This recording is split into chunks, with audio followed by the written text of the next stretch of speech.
এই মুহূর্তে দেশ যে জায়গায় আছে, জাতি যে জায়গায় আছে, আপনি মানে হাদির হত্যাকাণ্ড থেকে শুরু করে যা সব অরাজকতা চলছে, তাতে শুধু মোহাম্মদপুর না, দেশের প্রত্যেকটা জায়গায় চ্যালেঞ্জের জায়গা। তো আমরা তো সেই চ্যালেঞ্জ মোকাবেলা করবার জন্যই এর আগে রাজপথে ছিলাম, এখন আমরা আপনার নির্বাচনের পথে আছি। চ্যালেঞ্জ মোকাবেলা করাটাই আমাদের দায়িত্ব, সেটা আমরা আমাদের জায়গা থেকে পুরোপুরিভাবে করতে চেষ্টা করছি। এটা সহজ হয়ে যাবে না। আপনি আপনার দল থেকে পদত্যাগ করে বিএনপি যোগ দিয়েছেন। জি। এখন বিএনপির নেতাকর্মীরা আপনার সঙ্গে আসে কিনা বা থাকবে কিনা এই নির্বাচনে? আচ্ছা, প্রথমত আমরা জোট থেকে ছিলাম, জোটে আছি। বিএনপির নেতাকর্মীরা একদম শুরু থেকে স্বতঃস্ফূর্তভাবে আমাদেরকে সহযোগিতা করছিল, আমাদের সাথে কাজ করছিল। আর এখন স্ট্র্যাটেজিক মানে কৌশলগত কারণে, কারণ নির্বাচনের অনেক বিষয় আশায় আছে, সেগুলো নিয়ে এখন লম্বা আলোচনা আপনাদের সাথে প্রয়োজন আছে বলে আমি মনে করি না।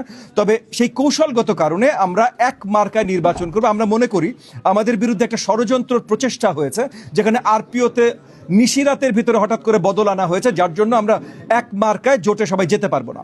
তো সেটা মোকাবেলা করবার জন্য এগেন স্ট্র্যাটেজিক মানে কৌশলগত কারণে আমরা নির্বাচনী মার্কা ধানের শীষ নিয়ে নির্বাচনে যাচ্ছি।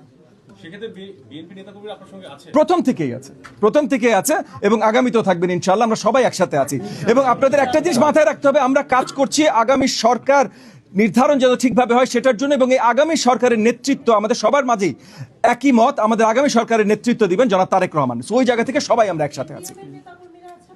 জি, এখানেও আছেন। জি, তারা সবাই আছেন। এখানে আমরা সবাই একমত, আগামী সরকার নিয়ে আমাদের মাথা ব্যথা এবং সেই সরকারের নেতৃত্ব দেবেন জনাব তারেক রহমান। আমরা সবাই মিলে তার সাথে কাজ করব।